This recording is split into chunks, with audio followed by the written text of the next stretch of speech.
Dos casos. José Luis es un gran conocedor de este tema, del tema de la Ouija. Ha estado realizando análisis sobre el fenómeno y, como decías, es profesor en un instituto sevillano y pues allí recibe muchas historias de adolescentes, de estudiantes que, bueno, pues juegan con la Ouija. Él me recordaba un caso muy impactante por lo gráfico que tiene, por unas escenas que son casi de película, de terror, de unos alumnos suyos. Hace unos años un grupo de amigos se reunía en una casa de una chica, de estudiante de José Luis, para hacer la Ouija. En principio, pues eran sesiones, tal y como nos decía nuestro amigo, pues normales. Bueno, lo habéis comentado, aparecían personajes históricos y que hacían referencia, pues que tenían relación con alguno de los estudiantes. Pero llega un momento en el que aparece un personaje clásico y vamos a escuchar quién era ese personaje. Hasta que por fin salió pues el peor personaje que les podía salir, el demonio, Satanás. Y entonces, pues a través de ese contacto, Satanás les estableció un turno que tenían que suicidarse, porque si no él se encargaría de buscar la forma de llevarlos con él. Una vez más, lo decía Santi, aparece este término, el suicidio, les pide que se suiciden. Se asustan, dejan durante una temporada de hacer la Ouija, pero sin embargo sí que siguen en contacto con el más allá, con el demonio, con Satanás.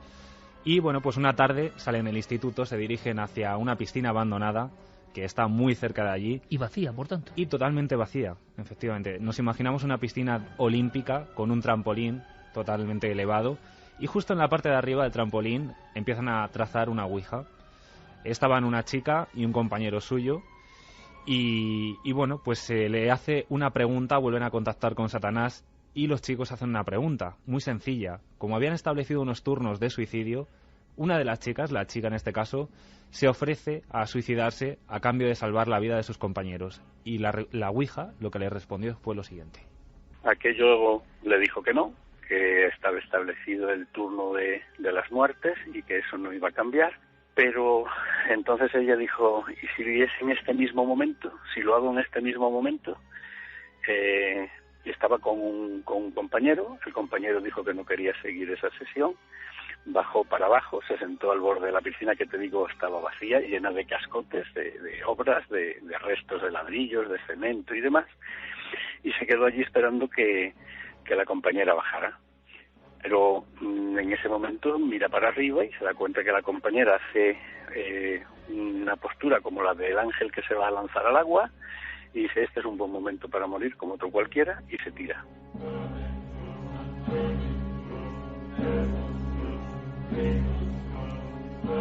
Es terrible la escena, terrible imaginarse cómo esa chica decide lanzarse a una piscina vacía completamente y llena de escombros. Como es normal, el compañero pensó que había muerto al instante, pero tuvo suerte. La chica cayó sobre un neumático, rebotó, se hizo unas cuantas magulladuras, se rompió una pierna, la mandíbula también. También un elemento más, tuvo suerte que dos ATS estaban cerca jugando un partido de frontón, les atienden y bueno, pues la terminan llevando al hospital. Pero es que aquí no acaba la cosa, en el hospital acaban sucediendo fenómenos más extraños. Visitas muy raras, personas que dicen que son familiares y no lo son, personas que dicen que pertenecen a determinados círculos y no pertenecen, personas que se hacen pasar, incluso me contaron por personas que tienen que ver con la religión, sacerdotes y demás, que tampoco lo eran, todo con el afán de acercarse a ella de alguna manera.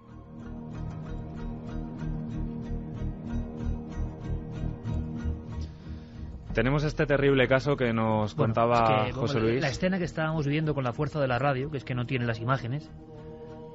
Yo estaba pensando, yo no sé si queréis opinar algo, ambos Santis, Carmen. Yo no sé qué hay aquí.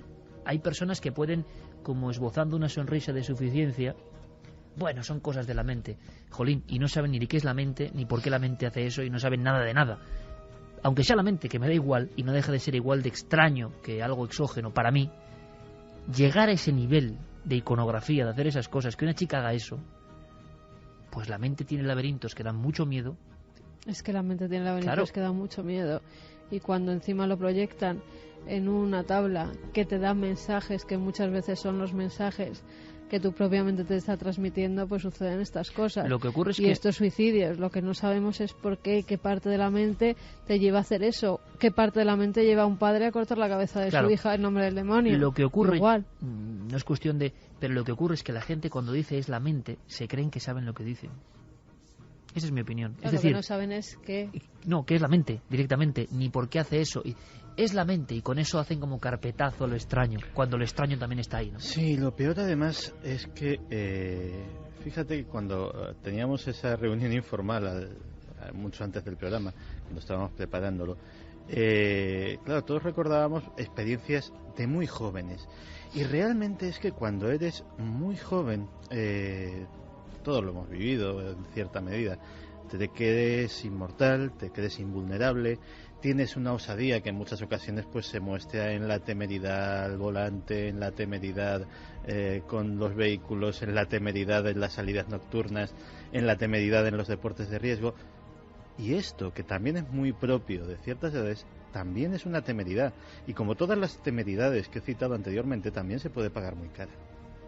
Santi, tu opinión sobre lo que hemos escuchado. Yo nunca había escuchado a nivel gráfico una historia así, ¿eh? Me parece tremenda. Una observación, y es que hay que darse cuenta o percatarse de algo, y es que lo que se manifieste, lo que sea, la causa que sea, incide muy frecuentemente en dos puntos: asesinar a una persona o a varias, o en matarse a uno mismo.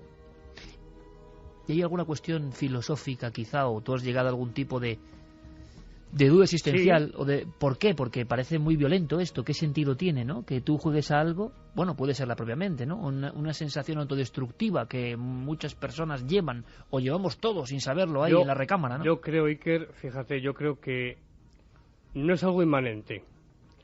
No creo que la Ouija ponga en marcha unos mecanismos desconocidos en la mente del sujeto, porque también hay fenómenos paralelos, pero bueno, de eso hablaremos otro día. No, hay una causa que es ajena a la persona y que incide, lógicamente, desde un punto de vista afectivo, emocional, mental, espiritual, para que realice las peores obras que un ser humano pueda realizar: matar a una persona y matarse a sí mismo. Caso número 2 de este archivo personal. Agradecemos a todos los amigos que hemos llamado, esa sensación de decir, bueno, yo colaboro con vosotros, porque son casos, todos ellos, que no habían hecho nunca públicos. Yo creo que es interesante, ¿no? De ese archivo personal que ha afectado y ha convertido al divulgador casi en un enarbolado del peligro de estas cosas. Segundo caso, que también nos va a dejar sin habla. Y tan personal porque José Luis participó en primera persona en estas sesiones de Ouija, que, bueno, pues una pareja entra en contacto con una pareja que hacía de forma frecuente estas sesiones de Ouija, intentaban contactar, pero esta vez no era un contacto con el más allá, era el contacto con unos supuestos seres superiores que iban a llegar un día determinado a un lugar exacto. Otro gran clásico, ¿no? La Ouija para conectar con enviados, extraterrestres, sí. Cosas extrañas. Y además, un lugar que les habían definido muy claramente. En dicho kilómetro, giráis a la derecha, habrá una cueva, habrá una higuera y allí nos veréis pasar. Bueno, pues José Luis participó de estas sesiones de Ouija. Efectivamente, él, aunque dice, bueno, tener su propia teoría de que es la mente la que crea todo esto, pues se lanzaron a la aventura, fueron allí y lo que se encontraron fue muy, muy parecido a lo que la Ouija había determinado. Llegamos allí, efectivamente todo era exactamente igual a lo que se había dicho en la Ouija. Había una higuera, había una roca, había una cueva, un inicio de una cueva, y estuvimos allí pues varias horas. La verdad es que no vimos nada, vimos si acaso un punto o dos pasar que se podían identificar perfectamente con satélites, y cuando regresamos otra vez a Sevilla, este matrimonio volvió a preguntar qué era lo que pasaba, y les contestaron que bueno, que había sido una prueba más, que no habían podido ese día acercarse porque habían tenido una serie de problemas y que llegarían en cualquier otro momento y que volverían a avisar cuando llegara. Una primera cita que nunca tuvo lugar, fueron a su encuentro, pero sin embargo estos seres superiores, bueno, pues pidieron una especie de disculpas a través de la Ouija. Pero este matrimonio siguió y siguió, y las cosas fueron en aumento hasta una escena que es muy, muy gráfica, igual que la que veíamos, escuchábamos antes de esta chica, de un matrimonio esperando la muerte. Sí, hubo un momento que ellos estaban convencidos de que esa noche iban a morir, porque la Ouija les había dicho que la gran prueba para reunirse con esas entidades superiores que se comunicaban con ellos a través de la Ouija era la muerte. Y entonces la aceptaron y salieron a la calle para no quedarse en su casa, salieron a la calle a pasear esperando que en cualquier momento se produjera ese suceso. Afortunadamente no se produjo, y cuando volvieron a casa, la pregunta obvia a la Ouija, ¿y por qué no? Esta era la gran prueba. No hablamos de personas particularmente enloquecidas o con atuendos extraños, hablamos de un matrimonio normal por las calles de Sevilla. Y que llevan a llevar llevar a su propia hija con familiares temiendo de que ellos iban a morir. Convencidos de lo que el tablero les decía. Y una vez más es curioso, da igual la carcasa o la careta o lo que se manifieste ahí, siempre en la privacidad de las personas que acuden a este juego o no juego. Eso en un momento dado parece que les pide un sacrificio. Cierto. Voy a contar muy brevemente, porque es breve, el caso de Silvia Iker. Es un caso que yo conocí y que terminó trágicamente. Todo empieza con un desamor. Silvia entra en un estado de autoabandono. Se abandona por completo, entra en un estado realmente lamentable. Y empieza a llenar sus terribles horas practicando a solas la Ouija. Y aquí viene el problema.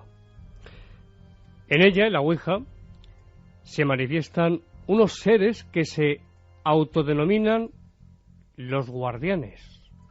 Así se identificaban ellos, los guardianes. ¿Quiénes eran?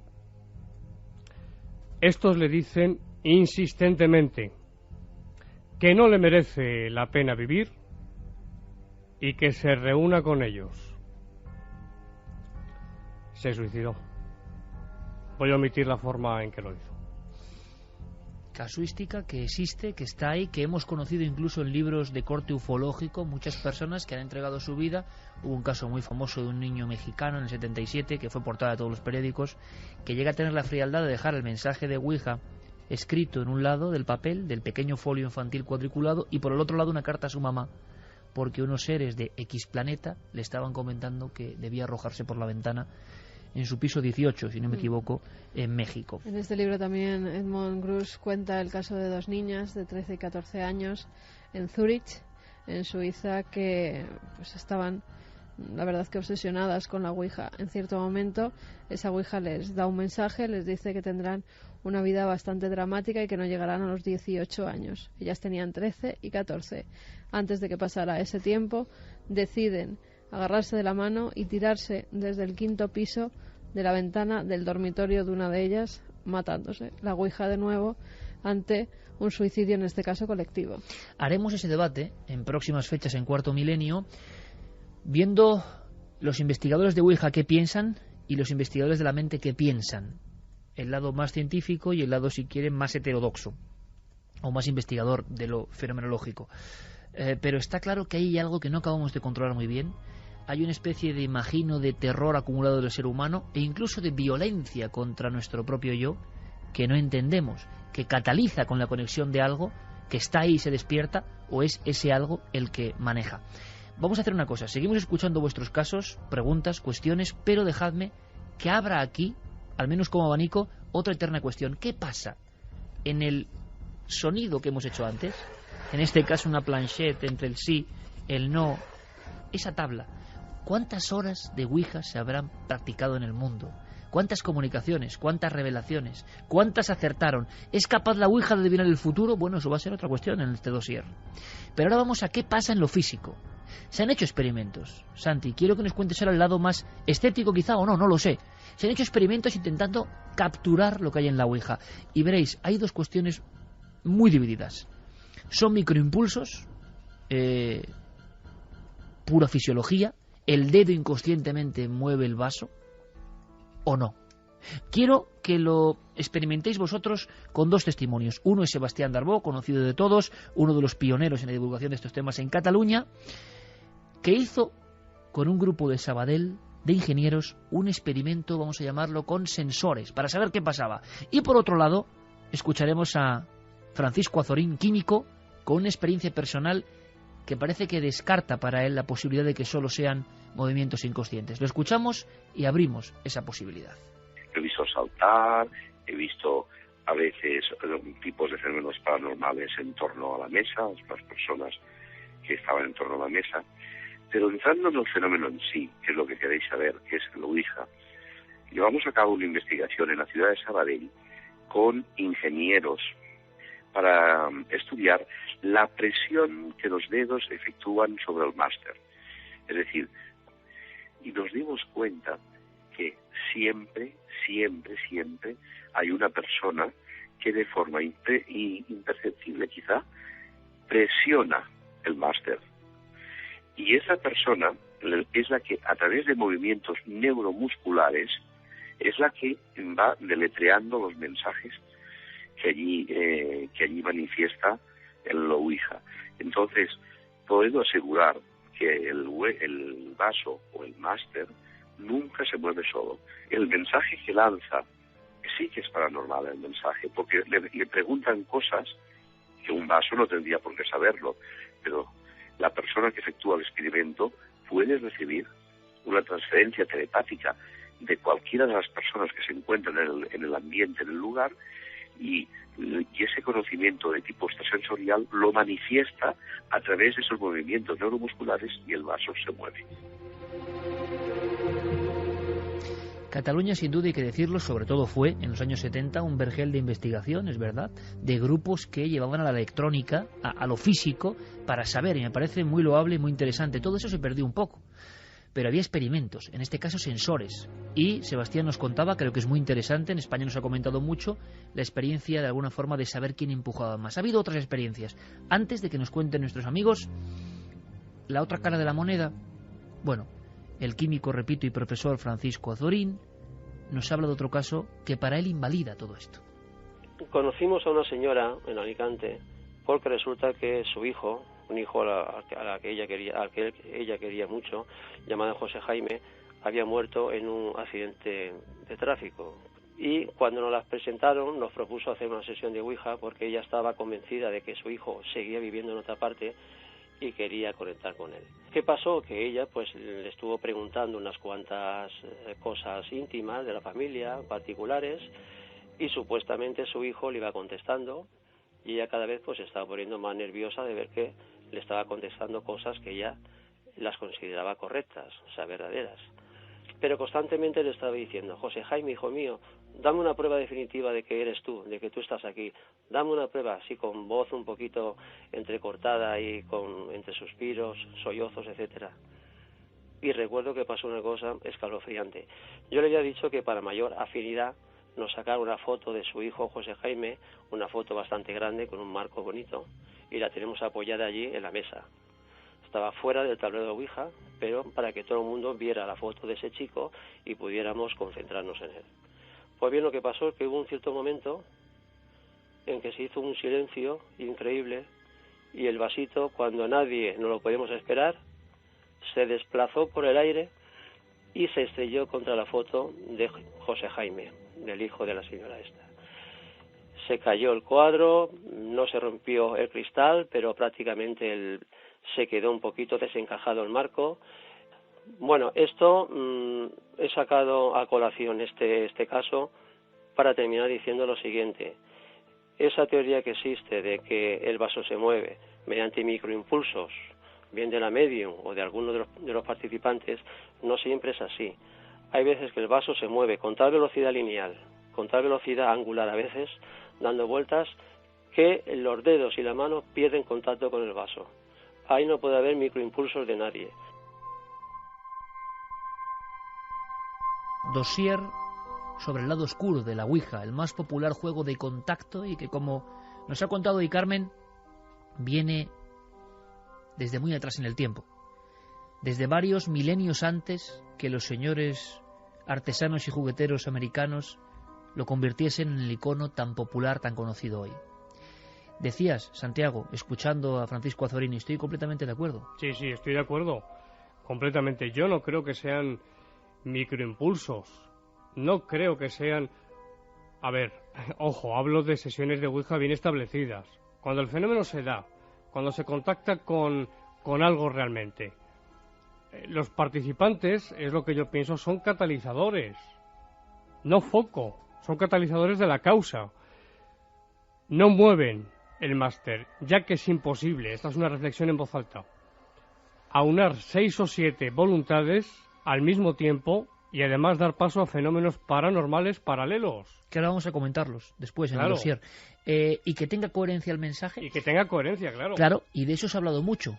El otro Santiago, que ha indagado en todo este ámbito, se ha hablado mucho, Santi, de experimentos que intentaban invalidar o poner a prueba el fenómeno de Ouija. ¿Qué sabemos de ellos? Pues los experimentos los hay para todos los gustos y son muy contradictorios en sus resultados. Fíjate que el primero que he encontrado procede de la revista Popular Science de la fecha, agárrate, febrero de 1921. Ya se hablaba de Ouija. No se hablaba, se hacían experimentos muy elaborados, como este, hecho por un científico hindú que se llamaba Abhay Pisei, que hizo la primera Ouija ciega eléctrica.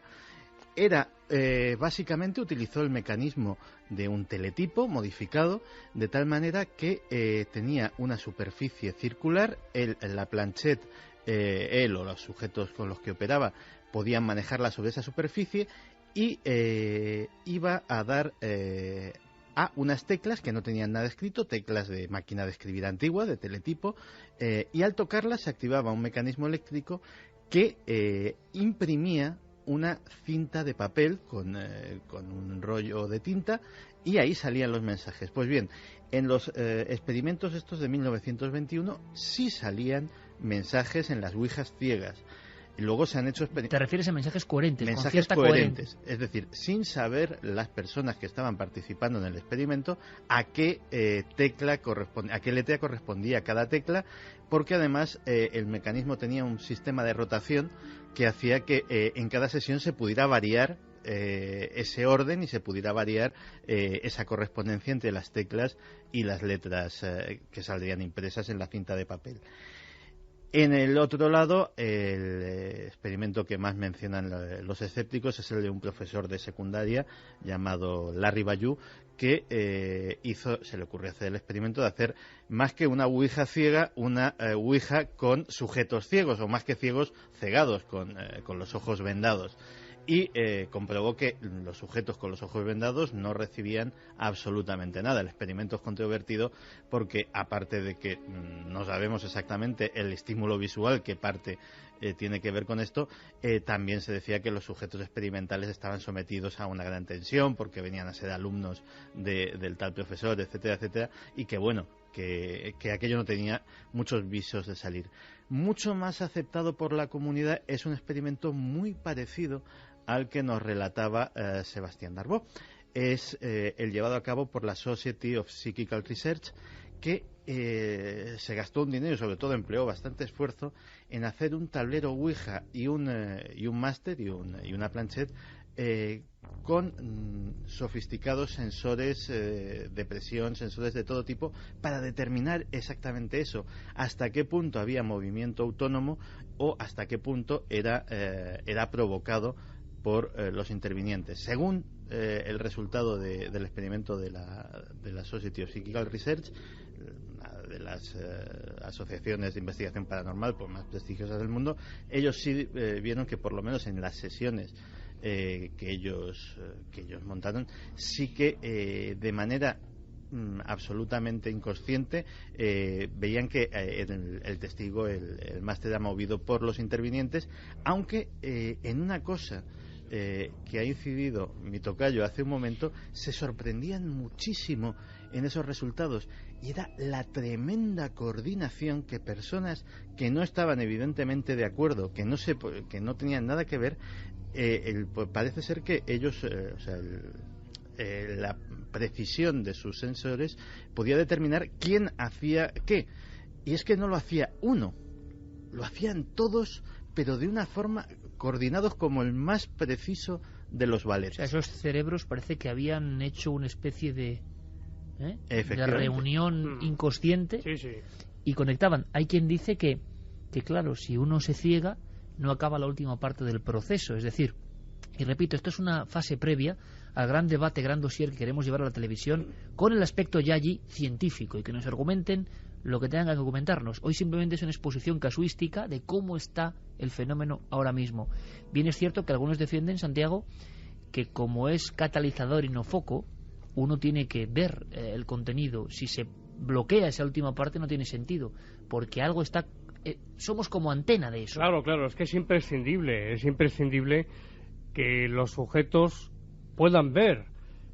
Se ha comprobado en laboratorio, en otros fenómenos paranormales, que cuando se somete a un sujeto a una presión emocional, el fenómeno no se produce.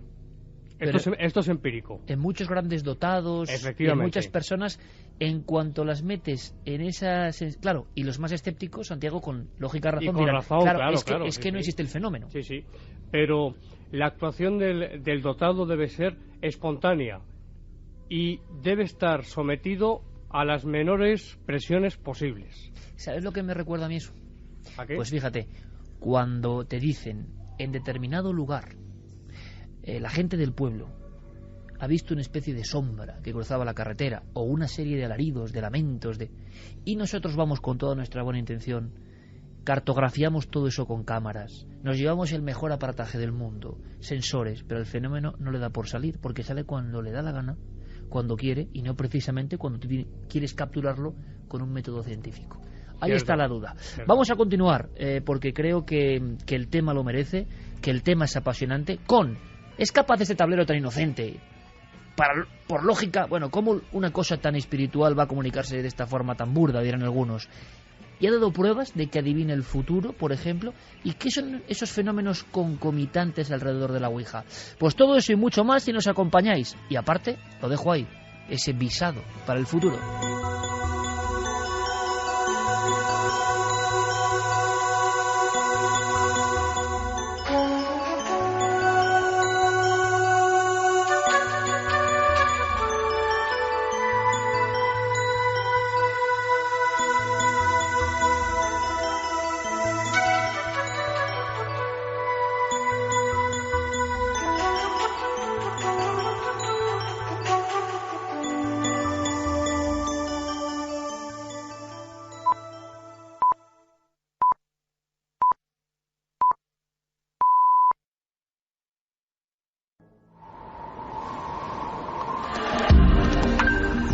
Antes habías estado tan cerca de lo desconocido.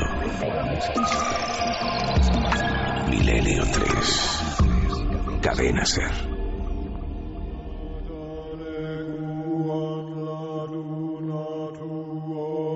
El programa que están ustedes escuchando es la repetición de uno ya emitido.